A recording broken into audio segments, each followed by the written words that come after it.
Ki Bagus Hadikusumo lahir di kampung Kauman dengan nama Raden Hidayat. Putra ketiga dari 5 bersaudara, Raden Kaji Lurah Hasim ini adalah seorang abdi dalam putihan atau pejabat Islam di Keraton Yogyakarta. Seperti umumnya santri, Ki Bagus mulai memperoleh pendidikan agama dari orang tuanya dan beberapa kiai di Kauman. Setelah tamat dari sekolah, 3 tahun tingkat sekolah dasar atau dalam bahasa Jawa Sekolah Ongkoloro, Ki Bagus nyantri di Pondok Pesantren Tradisional Wonokromo, Yogyakarta. Di pesantren ini, Ki Bagus mulai banyak mengkaji kitab-kitab fikih dan tasawuf.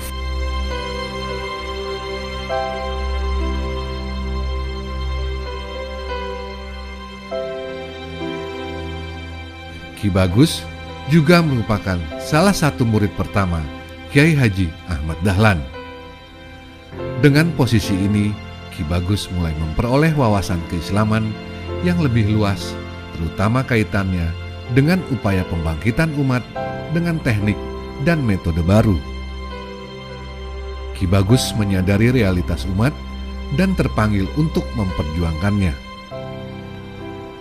Oleh karena itu, santri Kiai Haji Ahmad Dahlan ini pun menjadi salah seorang penggerak Persyarikatan Muhammadiyah.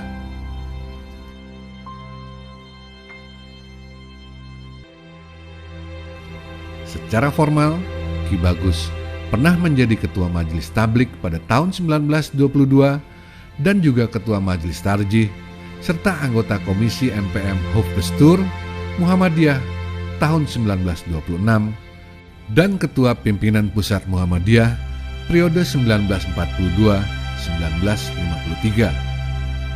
Disinilah Ki Bagus berhasil menyoroti dan mengungkapkan kembali terhadap pokok pikiran yang dijadikan dasar amal usaha dan perjuangan Kiai Haji Ahmad Dahlan.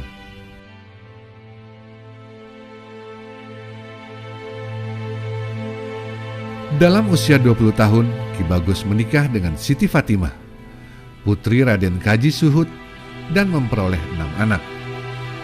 Salah seorang di antaranya ialah Jarnawi Hadikusumo yang juga tokoh Muhammadiyah dan pernah menjadi orang nomor 1 di Parmusi.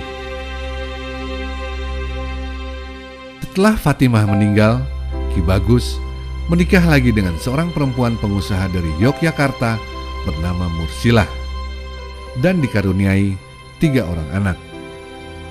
Kemudian Ki Bagus menikah lagi dengan Siti Fatimah yang juga pengusaha setelah istri keduanya meninggal. Dari istri ketiga inilah Ki Bagus memperoleh 5 orang anak. Sebagai seorang ayah, tokoh sederhana ini sangat disiplin dan juga pemupuk solidaritas yang tinggi. Pengetahuan dan pengalaman keagamaan sofistiknya sangat mewarnai pandangan-pandangannya, antara lain tentang kepemimpinan. Buku karyanya yang berjudul Islam sebagai Dasar Negara dan Akhlak Pemimpin adalah bukti komitmennya terhadap etika dan bahkan juga syariat Islam. Ini juga tercermin dalam karya-karyanya yang lain, di antaranya Risalah Katrestan Jati, Pustaka Hadi, Pustaka Islam, dan masih banyak yang lainnya.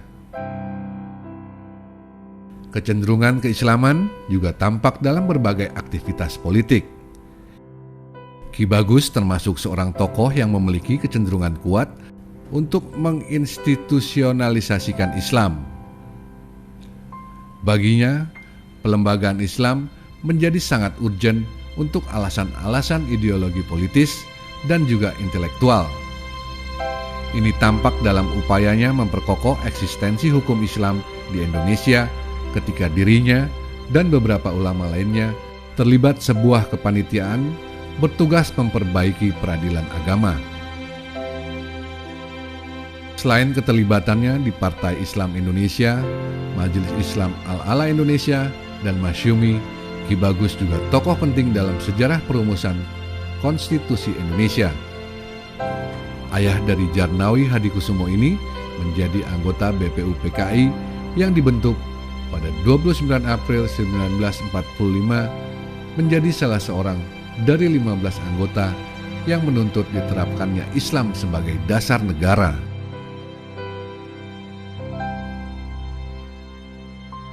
Sumbangan terbesar Ki Bagus dalam penyusunan konstitusi adalah rumusan ketuhanan yang Maha Esa sebagai ganti dari ketuhanan dengan kewajiban menjalankan syariat Islam bagi pemeluk-pemeluknya. Lebih lanjut, Ki Bagus juga mengajukan amandemen. Rumusan negara berdasarkan ketuhanan yang Maha Esa menurut dasar kemanusiaan yang adil dan beradab hendaknya diganti dengan negara berdasarkan ketuhanan yang Maha Esa, kemanusiaan yang adil dan beradab, dan amandemen ini pun diterima. Pengalaman dalam penyusunan Konstitusi Indonesia ini mendorong Ki Bagus Hadikusumo menyusun mukadimah Anggaran Dasar Muhammadiyah. Kini Ki Bagus Hadikusumo telah dinyatakan sebagai pahlawan nasional.